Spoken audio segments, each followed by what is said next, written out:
अखिल भूमंडलीय सर्व शिरोमणि मुनि समाज के संस्थापक आदि मुनीश्वर योगेश्वर सदगुरुदेव शिव मुनि महाराज की जय। उपस्थित मुनि वृंद, साधु सज्जन वृंद, संत वृंद, साधक वृंद, आध्यात्म ज्ञान के जिज्ञासु और प्रेमियों, सभी श्रोता वृंद, आप सभी को मेरा कोटिशः नमन, सप्रेम जय जीव। तो आध्यात्मिक चर्चा चल रही है और हम लोग सदगुरुदेव शिव मुनि महाराज रचित ग्रंथों का अध्ययन करके उस पर विचार करते हैं, चर्चा करते हैं। और अभी गुरु शिष्य संवाद पर चर्चा है ना। तो कल जो बातें हो रही थी पूरी नहीं हो सकी, है ना, समय ज़्यादा हो गया। तो गुरुदेव उसको उत्तर दे रहे थे, समझा रहे थे, वो अधूरा ही था। शिष्य के हृदय में यह विचार है, अगर आत्मा ईश्वर है तो उसके उन आत्मा के विषय में उनके मन में ऐसी धारणा है कि सबके शरीर में जितने जीव हैं सबके शरीर में एक ही आत्मा है। इतना ही नहीं, सब तरफ एक ही आत्मा है। जिस प्रकार ईश्वर सर्वव्यापक माना जाता है ईश्वर को, उसी तरह वो आत्मा को सर्वव्यापक समझ रहे हैं, है ना। लेकिन गुरुदेव उसको समझा रहे हैं ऐसा नहीं है, है ना। सबकी आत्मा का व्यक्तित्व तो अलग अलग है, सबकी आत्मा अलग अलग है। आत्मा सर्वशक्तिमान है निश्चित रूप से, आत्मा ब्रह्म है निश्चित रूप से, लेकिन एक व्यष्टि है और एक समष्टि है। उसी को समझा रहे हैं, लेकिन शिष्य के समझ में बात नहीं आई और वो बार बार प्रश्न पूछते हैं और गुरुदेव धैर्य पूर्वक उसको समझा रहे हैं। तो हम लोग कल समझा रहे थे, गुरुदेव उसको अधूरा ही पढ़े थे, आगे फिर हम लोग पढ़ेंगे। उनका प्रश्न था शिष्य का, जैसे एक ही पावर हाउस की विद्युत लहर या करंट अनेक तारों में बह रही है, उसी तरह से एक ही आत्मा सब में है। तो गुरुदेव उसका उत्तर दे रहे थे, यह मिसाल भी आत्मा में नहीं घट सकती। उसको समझाते हुए आगे समझा रहे थे। तो अब यहाँ से पढ़ते हैं जहाँ तक अधूरा था, है ना, याद दिलाने के लिए वहाँ से फिर पढ़ देते हैं। एक शरीर भर में एक ही आत्मा है, अतः सिर पर आफत आने पर अपने को पूर्ण रूप से खतरे में डालकर भी यह हाथ सिर को बचाने के लिए आगे बढ़ जाता है। क्योंकि दोनों हाथों में, दोनों पैरों में अथवा एक शरीर के प्रत्येक अंग में एक ही आत्मा रहती है। जिस प्रकार हमारे शरीर में अगर कोई आफत आ जाए, सिर में अगर कोई डंडा उठाए मारने के लिए, तो हमारा हाथ सोचता है क्या कि हम अपने को बचाने के लिए तुरंत हाथ उठा देता है, चाहे हाथ में चोट लगे, कुछ भी हो, मैंने अपने आप को बचाने के लिए, है ना। सतगुरुदेव का कहना है एक शरीर में एक ही आत्मा है, कहीं भी चोट लगे कुछ, उसकी सुरक्षा के लिए हम हमेशा अपने हाथ पैर को चलाते हैं। लेकिन दुनिया में क्या दिख रहा है गुरुदेव बतला रहे हैं, है ना। बहुत सुंदर बात है। तो परस्पर का विरोध, परस्पर का महायुद्ध, हिंदू मुसलमान का कायरतापूर्ण युद्ध, एक दूसरे के साथ इतनी बेईमानी, हत्या, बलात्कार, ब्लैक मार्केटिंग और प्रत्येक मनुष्य के ज्ञान में जो अंतर है, यह सिद्ध कर रहा है कि सब में एक ही आत्मा नहीं है, ना। गुरुदेव बतला रहे हैं ये सब देखो, परस्पर हम लोग का विरोधी भाव, परस्पर विरोध रहता है, महायुद्ध हो जाते हैं। कभी कभी हिंदू मुसलमानों में कायरतापूर्ण युद्ध हो जाता है। एक दूसरे के प्रति इतनी बेईमानी, कोई हत्या कर रहा है, कोई बलात्कार कर रहा है, कोई मार्केटिंग, ब्लैक मार्केटिंग कर रहे हैं। प्रत्येक मनुष्य के ज्ञान में भी बहुत अंतर हो जाता है। यह सब सिद्ध कर रहा है कि सब में एक ही आत्मा नहीं है। घड़े में जो प्रतिबिंब है या घड़े का घटाकाश घड़े के फूट जाने पर विश्वाकाश में मिल जाता, फिर वही प्रतिबिंब दूसरे घड़े में नहीं आ सकता। वह तो विदेह मुक्त होकर एक हो गया। घड़े का भी पहले उदाहरण दिया गया था। गुरुदेव कहते हैं घड़े का भी प्रतिबिंब जो घड़ा के फूट जाने पर वो प्रतिबिंब जो है मिट जाता है। एक प्रकार से कहने से घड़े में जो प्रतिबिंब था वो घटाकाश में माने मिल जाता है, विश्वाकाश में मिल जाता है। फिर वही प्रतिबिंब दूसरे घड़े में नहीं आ सकता। वह तो विदेह मुक्त हो गया, यानी घड़ा फूट गया तो विदेह, यानी शरीर छूटा माने विदेह मुक्त हो गया। गंगा के पानी का जो बिंदु समुद्र में मिल गया वह फिर उसमें से निकाला नहीं जा सकता। देखो, गंगा के जो पानी है, गंगा का एक बूंद पानी भी अगर समुद्र में मिला मिला क्या फिर उसको निकाला जा सकता है ना। इस तरह से बता रहे हैं गुरुदेव। लेकिन जीवन किस तरह का है सो देखो, बोलते हैं, आगे बताते हैं ना। पर कृष्ण और अर्जुन बार बार शरीर छोड़कर भी फिर श्री कृष्ण और अर्जुन अलग अलग रहे और सर्वदा अलग रहे, कभी एक नहीं हुए। जैसा कि स्वयं श्री कृष्ण ने कहा है कि बहुनी में व्यतीतानि जन्मानि तवार्जुन। अनेकों बार इन दोनों का शरीर रूपी घड़ा फूटा पर यह आत्मा के समुद्र में मिले नहीं। जब कोई मरने पर भी यह कभी एक नहीं होता, ना एक रहा, ना कभी सबका एक ज्ञान हुआ, तो सब एक ही है, यह मानने से क्या लाभ है। सतगुरुदेव उसको कह रहे हैं ना। बहुत सारे उदाहरण दे के ऊपर में समझाए हैं और अंत में श्री कृष्ण वाली बात भी बता दिए। श्री कृष्ण और अर्जुन की बातें देखो, बोलते हैं स्वयं सदगुरु, स्वयं श्री कृष्ण कह रहे हैं बहुनी में व्यतीतानि जन्मानि तवार्जुन। वो अनेकों बार इनका जन्म हुआ लेकिन एक घड़ा फूटा फिर भी आत्मा रूपी समुद्र में दोनों मिले ही नहीं, है ना। जब कोई मरने पर भी कभी एक नहीं होता, ना एक रहा, ना कभी सबका एक ज्ञान हुआ, तो सब एक ही है, यह मानने से क्या लाभ है।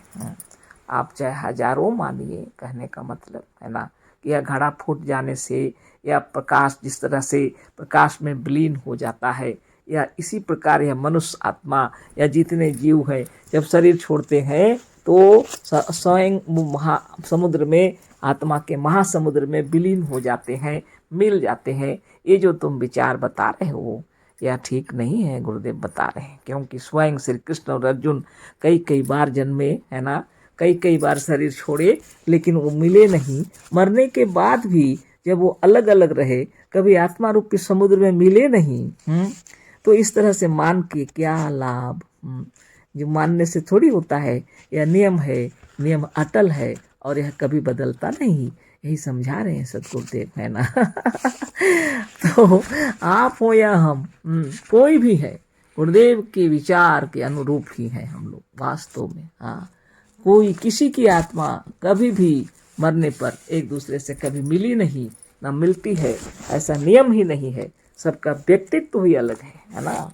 यहाँ तो यह लिखा हुआ नहीं है, लेकिन वेदों में भी इसको खूब समझाया गया है। लेकिन लोग पढ़ते हैं मगर समझ नहीं पाते, और सदगुरुदेव इतने सुंदर तरीके से उसको समझा रहे हैं। शरीर के छूट जाने पर भी जन्म जन्मांतर के संस्कार सबके सर्वदा अलग होते हैं, एक नहीं होते।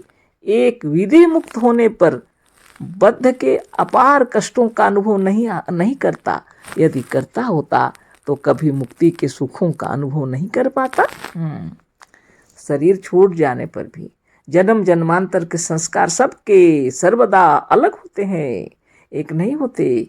एक विधि मुक्त होने पर बद्ध रहता है, उसका अपार कष्टों को अनुभव नहीं करता। विधि मुक्त होता है तो वो कष्टों से मुक्त हो जाता है। तो बहुत बड़ी बात बता रहे हैं गुरुदेव, है ना। यदि करता तो कभी मुक्ति का सुखों का अनुभव नहीं कर पाता। तो बहुत बड़ी बात है ना। शिष्य कहता है घट रूपी बंधन के कारण इसका नाम घटाकाश है। घट को फोड़ कर देखा जाए तो सब एक ही आकाश है, एक समान है। गुरु का मस्तिष्क भी तेज है और सदगुरुदेव उसको समझाते हैं तो उसका तेज हो जाता है और ज्यादा। धन्य हो सदगुरुदेव और धन्य हो गुरुदेव के शिष्य। और हमारे अभी भी बहुत हैं, हमारे सभी जितने मुनिजन हैं ना, सबके हृदय में 50 प्रकार के हमें सब प्रश्न उठते रहते हैं। जब समाधि जब तक नहीं लगेगी और बार बार समाधि लगेगी तब जाके समाधान होगा, है ना। वो भी शिष्य ऐसा नहीं है कि साधन नहीं है, साधक नहीं है, साधन कर रहे हैं, साधक भी हैं, लेकिन अभी सदगुरु के सामने बैठे हुए हैं और उनके मन के सारे शंकाओं का समाधान करना चाहते हैं, है ना। तरह तरह के प्रश्न हृदय में उठ रहे हैं। वो फिर से बोलते हैं घट रूपी बंधन के कारण इसका नाम घटाकाश है। घट को फोड़ कर देखा जाए तो सब एक ही आकाश है, एक समान है। गुरुदेव कहते हैं यह बात यहाँ नहीं घटती है ना। यह बात यहाँ नहीं घटती। कहते हैं यदि ऐसा होता तो विधेय मुक्त होने पर सब एक समान होकर एक ही में मिल जाती और फिर अपने अपने पूर्व संस्कार को धारण करती हुई जन्म ना धारण करती। ये भी विचित्र बात आप सोच रहे हैं, बोले गुरुदेव, है ना। अगर ऐसा होता विधेय मुक्त हो जाने पर अपने पूर्व संस्कार को छोड़ देते, सब एक में मिल जाते। तो ऐसा तो नहीं होता। ऐसा तो नहीं होता है, ऐसा तो होता ही नहीं। ऐसा होने से तो कोई जन्म धारण ही नहीं करता, किसी का जन्म दोबारा होता ही नहीं, है ना। इस तरह से नहीं होता है ना। देखो कहते हैं राम लक्ष्मण और कृष्ण बलदेव ने मुक्त होकर भी बार बार जन्म धारण किया और एक दूसरे के संस्कार अलग थे, एक नहीं। उदाहरण बता रहे हैं कि देखो राम और लक्ष्मण, कृष्ण और बलदेव दोनों जन्म लिए, बार बार जन्म लिए, लेकिन बार बार शरीर धारण किए, है ना। और उनका संस्कार भी अलग अलग रहा। उन्हीं के शब्दों में, गुरुदेव के शब्दों में फिर पढ़ते हैं राम लक्ष्मण और कृष्ण बलदेव ने मुक्त होकर भी बार बार जन्म धारण किया और एक दूसरे के संस्कार अलग थे, एक नहीं। राम और लक्ष्मण के स्वभावों में अथवा कृष्ण और बलदेव के स्वभाव में बड़ा अंतर रहा। दोनों के देखो, बोलते हैं उनके स्वभाव भी देखो। दोनों बार बार जन्म धारण किए, बार बार शरीर छोड़ के बार बार जन्म धारण किए, लेकिन उनका जो स्वभाव है दोनों का भिन्न भिन्न रहा है। दोनों आपस में कभी मिले ही नहीं हैं, दोनों में अंतर रहा है।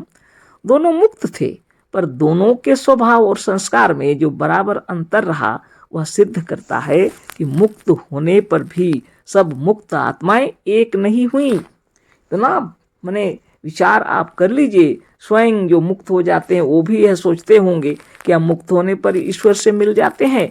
ऐसी बात ही नहीं है।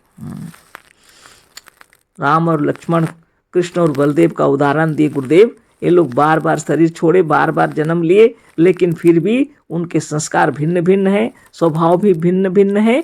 क्या ये मुक्त नहीं थे? दोनों मुक्त थे ना। ये मुक्त पुरुष होकर के भी, मुक्त आत्माएं होकर भी एक नहीं हुई। जब मुक्त होने पर भी सब मुक्त आत्माओं का ज्ञान, संस्कार और बुद्धि तथा मन अलग अलग प्रकार का होता है। बद्ध होने पर भी अलग अलग होता और रहता है। जीते जी और मरने के बाद भी सब अलग अलग रहते हैं। शरीर रूपी घड़ा फूट जाने पर भी एक नहीं होते। जब वह कभी एक नहीं होंगे, सर्वदा अलग ही अलग इनका अस्तित्व रहेगा और रहता आया है। जब सर्वदा से कृष्ण कृष्ण रहे हैं और अर्जुन अर्जुन रहे, तो यह कैसे सिद्ध है कि सब में एक ही आत्मा है। यदि तुम्हारे में भी वही आत्मा होती जो हमारे में है, तो दोनों के ज्ञान में ऐसा भेद कि तुम हमारे शिष्य होकर भी, इतना समझाने पर भी और हमें गुरु मानकर भी हमारे बताए हुए इस ज्ञान को रत्ती भर भी क्यों नहीं समझ पाए। इसका कारण यही है कि तुम्हारे में वही आत्मा नहीं है जो हमारे में है। हम और तुम दोनों समाधिस्थ होते हैं। समाधिस्थ होने पर भी हम और तुम बस क्षण में भी एक नहीं हो पाते। इतनी बार हमें और तुम्हें समाधि लगी और आप आत्मा के समुद्र में गोते लगाए, पर ना तुम्हें हमारा मंतव्य समझ में आया और ना तुम्हारा मंतव्य हमारे समझ में आया। इतना ही नहीं, हम तुम्हें जन्म जन्मांतर तक समझाते रहे और हम दोनों ने तुम्हें हमारा यह सिद्धांत न समझने आया, ना तुम कभी इस सिद्धांत को मान रखोगे। अद्भुत बातें हो गई। धन्य हो सदगुरुदेव शिवमुनि महाराज की जय, है ना। कह रहे हैं कि देखो बहुत समझाए चारों तरफ से, कोई समझ में उसको नहीं आया तो गुरुदेव अपना उदाहरण दे रहे हैं। देखो बोलते हैं राम और कृष्ण की बात क्या बताऊं, है ना। तुम्हारी और हमारी दोनों की समाधि लगती है। तुम साधन करते हो, समाधिस्थ होते हो, अपने आत्मा में गोते लगाते हो। हम भी साधन करते हैं, समाधिस्थ होते हैं, अपनी आत्मा में गोते लगाते हैं। इतनी बार हमें और तुम्हें समाधि लगी और आप आत्मा के समुद्र में गोते लगाए, पर ना तुम्हें हमारा मंतव्य समझ में आया और ना तुम्हारा मंतव्य हमारी समझ में आया। इतना ही नहीं, हम तुम्हें जन्म जन्मांतर तक समझाते रहे तो भी हम दोनों ने तुम्हें तो हमारा यह सिद्धांत न समझ में आवेगा, ना तुम कभी इस सिद्धांत को मान सकोगे। एक जन्म की बात कौन कह रहे हैं, हम जन्म जन्मांतर से तुम्हें समझाते आ रहे हैं और फिर भी ना तुम्हें यह मेरी बातें समझ में आ रही हैं, ना तुम्हारी बातें मेरी समझ में आ रही हैं। कहने का मतलब है ना कि तुम समझ ही नहीं पा रहे हो, क्या बताऊं, है ना। ऐसी बातें हो रही हैं गुरुदेव के साथ। गुरुदेव की बातें भी गजब हो गई, है ना। तो शिष्य कहते हैं, फिर आपने इतना लिखने का परिश्रम क्यों किया? तो इसमें लिख दिए हैं ज्ञान शक्ति में गुरुदेव उस बात को कि आप हमें इतना क्यों समझाए बोले होंगे। तो गुरुदेव यहाँ लिखे हैं, फिर आपने इतना लिखने का परिश्रम क्यों किया? तो गुरुदेव कहते हैं, इसलिए कि इस संवाद से हमारे दूसरे शिष्यों और पाठकों का उपकार होगा। हृदय की दृढ़ता, आत्मा की दृढ़ता अद्वितीय होती है ना। कहते कहते समय तो ज़्यादा हो गया, इस पर चर्चा भी क्या करें, है ना। अगला फिर विचार करेंगे आगे, आप भी विचार कीजिए। हाँ, इतना निश्चित है, पूर्णमिदं पूर्णात् पूर्णमुदच्यते पूर्णस्य पूर्णमादाय पूर्णमेवावशिष्यते। वेदों की वाणी को कोटि कोटि नमन है ना। सभी पूर्ण है, आप भी ब्रह्म है, हम भी ब्रह्म है, और एक दूसरे को खूब श्रद्धा करनी चाहिए। गुरुदेव की कृपा से जब हम लोग को सद्ज्ञान हुआ है, तो गुरुदेव तो सबको सद्गुरु बोले हैं, तो प्रत्येक व्यक्ति को यह ज्ञान होना चाहिए। प्रत्येक मुनि को देखकर हृदय में अपार हर्ष होना चाहिए और एक दूसरे को श्रद्धा सहित सप्रेम जय जीव करना होगा, है ना। सप्रेम बार बार नहीं बोला जाता है, जय जीव बोला जाता है ना। बाप रे, आज तो बहुत लंबा हो गया और इतना ही। बहुत बहुत धन्यवाद, बहुत धैर्य के साथ सब लोग सुन रहे हैं, अशेष धन्यवाद। कोटिशः नमन। सद्गुरुदेव शिव मुनि महाराज की जय। सप्रेम जय जीव।